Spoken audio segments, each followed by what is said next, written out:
পড়ছিলাম denim jacket, কলমে অবন্তিকা তৃপ্তি, পর্ব সংখ্যা ৪৫, দুপুর ১:৩০। সিদ্দিক মহল, কাব্যদের ফ্ল্যাট। আজ সিদ্দিক মহলে সম্ভবত বিশাল এক ঝড় বয়ে গেছে একটু আগে। কাব্য সেটা দরজা পেরিয়েই বুঝে গেছে ইতোমধ্যে। কাব্যদের ফ্ল্যাটের ভেতরে চারপাশ আজ ভীষণ নিস্তব্ধ, এমনকি একটা মাছি উড়লেও শোনা যাচ্ছে তীব্র শব্দ। ঘরের কর্ত্রী শামীমা বিচারকের আসনের মতো করে সোফার ওপর মাথাটা নিচু করে চুপটি করে বসে আছেন। পাশে স্নিগ্ধ শামীমার আঁচল ধরে বসে আছে। স্নিগ্ধর চোখ মুখ সে কি করুণ অবস্থা। বারবার শামীমাকে মানিয়ে নেওয়ার উদ্দেশ্যে জড়িয়ে ধরার চেষ্টা করছিল, আবার বারবারই শামীমা ওর হাত ছুঁড়ে ফেলছেন নিজের গায়ের উপর থেকে। স্নিগ্ধ নাছোড় বান্দার ন্যায় তবুও শামীমাকে জড়িয়ে ধরেই যাচ্ছে বারবার। ওদের ঠিক সামনে অপরাধীর ন্যায় কায়া বসে আছে, মাথাটা নিচু করে হাত কোলের উপর এনে বারবার মুচড়ে যাচ্ছে। শরীর ঘাম ছেড়ে দিয়েছে ইতোমধ্যে। বেচারি কান্না আটকে ফোপাচ্ছে সম্ভবত, শরীর কাঁপছে একটু পরপর। কাব্যকেও দরজা পেরিয়ে ঢুকতেই কাজের মহিলা শামীমার উদ্দেশ্যে চেঁচিয়ে উঠল, খালা, বড় ভাইয়া ভাবি নিয়ে আইসা গেছেন। শামীমা নাটের গুরু কাব্য এসেছে শুনেই মাথাটা তুলে তাকালেন। ভীষণ তীক্ষ্ণ নজরে দরজার দিকে তাকাতেই কাব্য একটা শুকনো ঢোক গিলল। কি হয়েছে? কেসটা কি? শামীমার নজর তো করা, খুন করে ফেলবেন ধরনের। ও যা ভাবছে তাই কি? সাথে সাথেই কাব্য সন্দেহর চোখে স্নিগ্ধকে দেখল সবার প্রথমে। স্নিগ্ধ এবার কাব্যকে দেখে রীতিমতো লাফিয়ে দৌড়ে দৌড়ে এলো।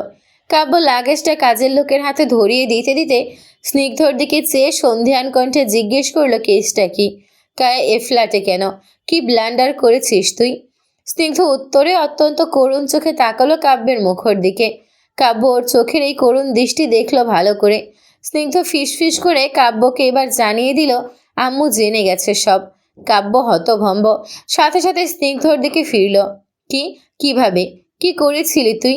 স্নিগ্ধের এই উত্তর শোনা মাত্রই কুহু বড় বড় চোখে তাকিয়ে স্নিগ্ধের দিকে।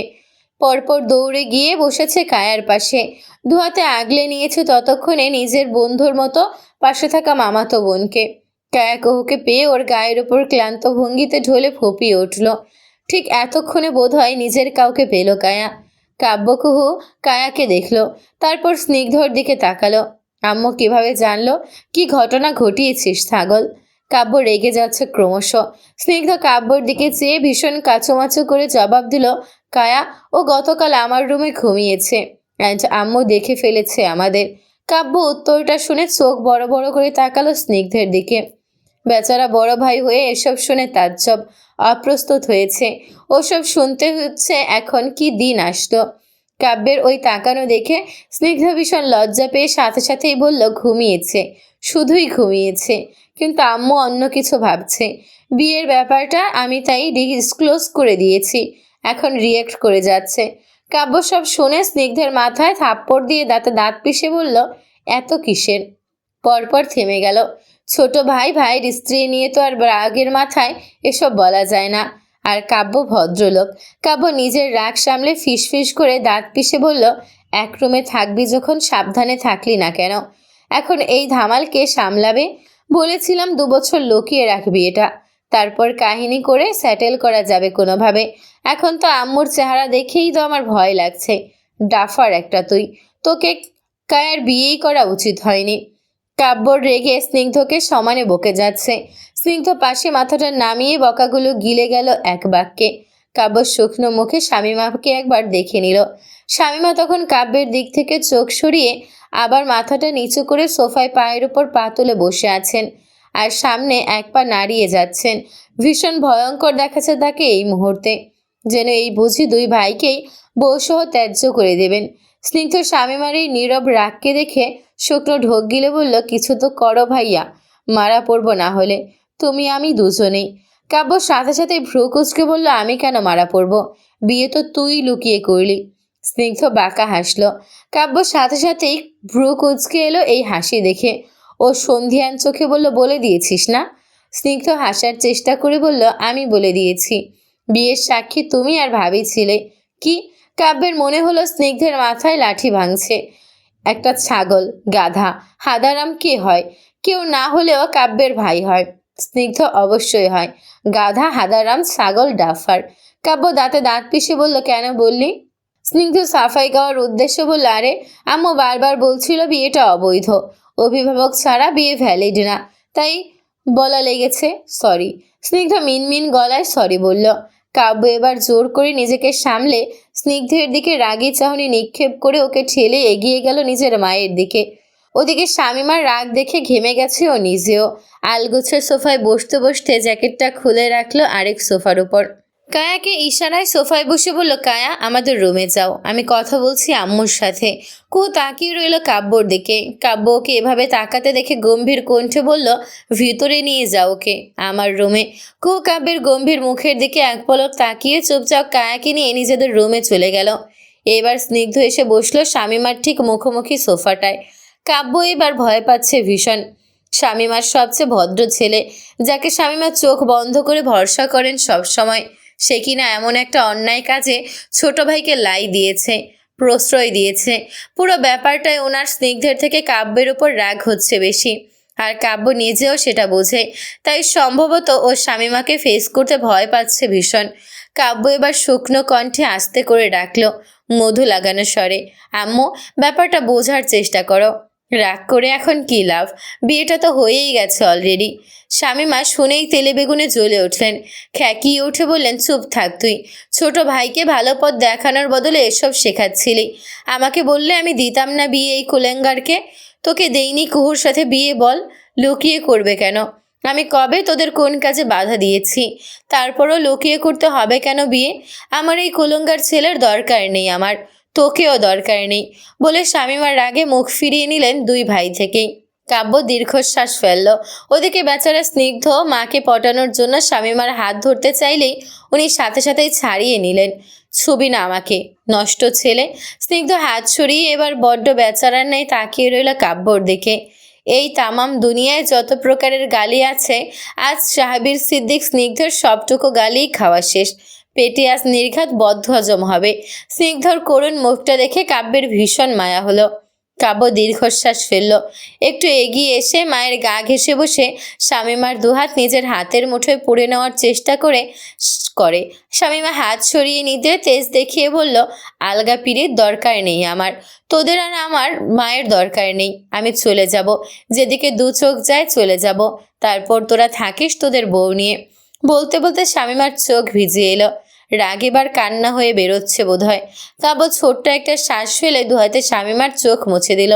তারপর দুহাত নিজের হাতে সুন্দর করে শক্ত করে মুঠো পড়ে নিয়ে নরম কণ্ঠ বলল, দেখো আম্মু, স্নিগ্ধ আমার ব্যাপারটা পুরো আলাদা। আমি যে পরিস্থিতিতে ছিলাম সেখানে তোমাদের জানিয়ে পারিবারিকভাবে বিয়েটা করতে পেরেছি। হয়তো স্নিগ্ধ ওই পরিস্থিতিতে ছিল না, তাই লুকিয়ে করেছে। আর জানিয়ে দিলে কি তোমরা এই বিয়েটা দিতে পারতে না, কারণ গায়ার ফ্যামিলি নাটক করতো। চেনো তো ওদের তুমি। কাব্য একটু থেমে বলল, আর এসবে কে কষ্ট পেত? তোমার ছেলেই। স্নিগ্ধ ভাইয়ের কথা বলার ভঙ্গিমা শুনে ভীষণ কৃতজ্ঞতা নিয়ে তাকিয়ে থাকে কাব্যর দিকে। কাব্য এক সময় এক হাতে শামিমার হাত ধরে রেখে অপর হাতে চোখ মুছে দিয়ে গালে হাত রেখে বলল, স্নিগ্ধ কায়া, দে লাভ ইচ আদার। আমি পারিনি ওদেরকে আলাদা করে দিতে। এই জন্যই হয়তো বড় ভাই হিসেবে আমি তোমার কাছে খারাপ হয়ে গেছি। কিন্তু আম্মু, ভাবো একবার, একটা হারাম প্রেমের সম্পর্কে থাকার চেয়ে হালাল বিয়ে করে থাকা কি বেটার না আম্মু? শামিমার রাগ সম্ভবত কিছুটা নেমেছে। উনি নাক টেনে আবার অভিযোগ তুলে বললেন, তাই বলে আমাকে একবার জানালো না? বউ নিয়ে লুকিয়ে লুকিয়ে দরজা আটকে ঘুমাচ্ছে। ছি। স্নিগ্ধ অপ্রস্তুত ভঙ্গিতে ভাইয়ের দিকে তাকালো এবার। আসলে এরা বারবার ঘুমাচ্ছে বলতে নেগেটিভ ভেবে নিচ্ছে। স্নিগ্ধের নিজেরই লজ্জা লাগছে এতে। ওরা তো সির্ফ ঘুমিয়েছে। স্নিগ্ধ এখনও পিওর ভার্জিন, অথচ এদের কথা বলার স্টাইল দেখে মনে হচ্ছে স্নিগ্ধর অনেক তাড়া ওসব করার। ছি, কি বিদঘুটে শোনাচ্ছে। ওদিকে বেচারা কাব্য নিজেও অপ্রস্তুত হয়ে গলা খাকারে দিয়ে তারপর বলল, যা হয়েছে ভুলে যাও। স্নিগ্ধের পড়াশোনা তো শেষের দিকে, চলো পুনরায় রেজিস্ট্রি বিয়ে ভুলে যাই। আমরা কায়ের বাড়িতে নতুন করে বিয়ের প্রস্তাব নিয়ে যাব। অ্যারেঞ্জ ম্যারেজ বানিয়ে আবার স্নিগ্ধ কায়ের বিয়ে দেব। কায়া তো এমনিতেই কুহুদের ঘরেই থেকেছে এতদিন, এখন থেকে এখানে থাকবে আমাদের ফ্ল্যাটে। স্নিগ্ধ তো হোস্টেলেই থাকে, আসবে তো বছরে 2-3 বার। শামিমা চুপ করে থাকলেন। রাগের পারদ আস্তে আস্তে নামছে। তবুও একবার অভিমান নিয়ে স্নিগ্ধকে দেখে সাথে সাথে মুখ ফিরিয়ে নিলেন। স্নিগ্ধ এবার হেসে উঠে দ্রুত উঠে মাকে শক্ত করে জড়িয়ে ধরল দুই হাতে। শামীমার গালে মমতা নিয়ে চুমু খেয়ে বাচ্চাদের মতো বলল, সরি আম্মু, ভেরি ভেরি সরি। শামীমা কান্না ভেজা চোখে হেসে উঠলেন। হয়েছে, আর বাচ্চা সাজা লাগবে না। লুকিয়ে বিয়ে করে এখন আমার সামনে নাটক। বলতে পারতি একবার আমাকে, বলিসনি কেন? স্নিগ্ধ হেসে উঠে দুহাতে শামীমাকে জড়িয়ে ধরে বলল, এখন তো বললাম, এবার সত্যি সত্যি বিয়েটা করিয়ে দাও প্লিজ। স্নিগ্ধের অসভ্য বায়না দেখে শামীমা চোখ রাঙিয়ে তাকালেন। অসভ্য, লজ্জা করে না বিয়ের কথা এভাবে বলিস? স্নিগ্ধ সাথে সাথেই চুপ হয়ে গেল। মায়ের সাথে হয়তোবা বেশি মশকরা করে ফেলেছে। স্নিগ্ধের এমন চুপ হয়ে যাওয়াতে শামীমা হেসে উঠে বললেন, তোর বাবা আসুক, কথা বলবো। স্নিগ্ধ তো খুশিতে লাফিয়ে উঠে শামীমাকে জড়িয়ে ধরল। ছেলের পাগলামি দেখে সামলে এবার শামীমা কাব্যের দিকে তাকালেন। সামান্য হেসে বললেন, কুহুকে বল কায়াকে নিচে দিয়ে আসতে। আমার একটা শর্ত আছে, বিয়ের আগে ওদের দুজনের দেখা সাক্ষাৎ বন্ধ। হালাল হলেও বন্ধ মানে বন্ধ। এখানে কেউ কারসাজি করলে বিয়ে সোজা ক্যান্সেল করে দেবো একদম। কাব্য স্নিগ্ধর দিকে তাকালো, ওর কি মত এতে? স্নিগ্ধ সাথে সাথেই রাজি হয়ে বলল, আমি রাজি, তুমি যা বলবে। শামীমা আশ্বস্ত হয়ে এবার গলা উঁচিয়ে কুহুকে ডাকলেন, কুহু, তোর দেবরের বউকে নিয়ে আয়। কুহু দরজার সামনেই এতক্ষণ লুকিয়ে লুকিয়ে ওদের কথা শুনছিল। শামীমার ডাকে কাব্য ওদিকে তাকাতেই বেচারি ধরা পড়ে গেল। অথচ কাব্য কিছুই বলল না, শুধু চোখটা ঘুরিয়ে নিল, আর তাকালো না অবধি। ওদিকে কুহু ভ্রু কুচকে ফেলেছে। কাব্য রেগে আছে এটা ও জানে, তাই কাব্যের এই আচরণে ওর খুব একটা এলো গেল না। একটু পর কুহু কায়াকে নিয়ে এলো ড্রয়িং রুমে। কায়াকে শামীমা ডেকে এনে বসালেন নিজের পাশটায়। কায়া তো রীতিমতো কেঁদে কেটে চোখ মুখ পুরো ফুলিয়ে ফেলেছে।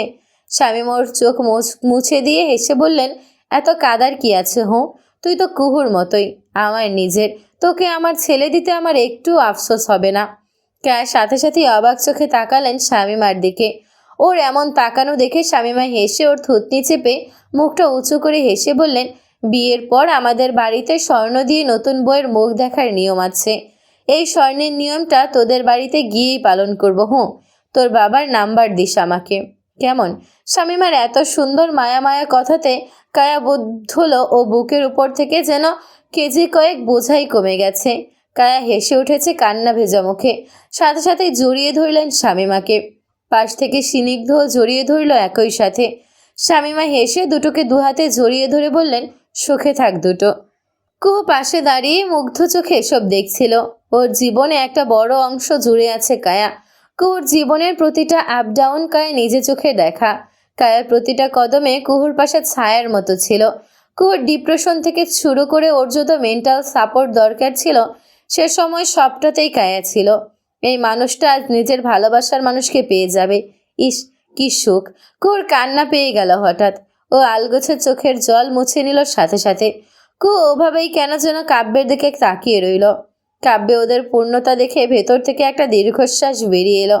স্নিগ্ধ কায়া ভালোবেসেছে, একে অন্যকে পেয়েও গেছে আজ। আর কাব্য, ও তো পেয়েও কিছু পেল না। কুহু ওর সামনে থেকেও থাকলো না। দুজন এতটা কাছাকাছি এসেও মুহূর্তেই 1000 মাইলের দূরত্ব চলে গেল।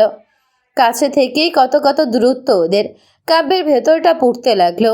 ও চুপচাপ সোফা থেকে উঠতে উঠতে চোখ গেল কুহুর দিকে। কুহু ওর দিকে তখনও একইভাবে তাকিয়ে আছে। কুহুকে দেখে কাব্য মলিন চোখে হয়ে গেল, প্রখর তীক্ষ্ণ রাগী। ও ওভাবেই তীক্ষ্ণ চোখে কুহুকে দেখে পরপর জ্যাকেটটা হাতে তুলে নিজেদের রুমে চলে গেল। কুহু এবার গেল ওর পেছনে নিজেদের রুমে। কাব্য রুমে ঢুকে জ্যাকেটটা বিছানার উপর ফেলে দিয়ে কাবার্ডের দিকে এগিয়ে গেল। কুহু রুমে ঢুকে দরজা সামান্য আটকে দিয়ে কাব্যর পাশে এসে দাঁড়ালো। কিছুক্ষণ উসখুস করে হঠাৎ নিভু কণ্ঠে বলল, থ্যাংক ইউ। কাব্য কাবার্ড হাতড়াচ্ছিল। কুহুর কথাতে একটু থামলো, পরপর কোনোরূপ জবাব দিল না। হাতড়াতে কাবার্ড যেন ওর পাশে কেউ নেই, কুহু কোনো অস্তিত্বই নেই। ওদিকে কুহু নিজের মতো বলে গেল, কায়ের এতটা সাপোর্ট দেওয়ার জন্য ধন্যবাদ। আপনি ওভাবে না বোঝালে বড় মা অনেক ভুল বুঝতেন ওদের।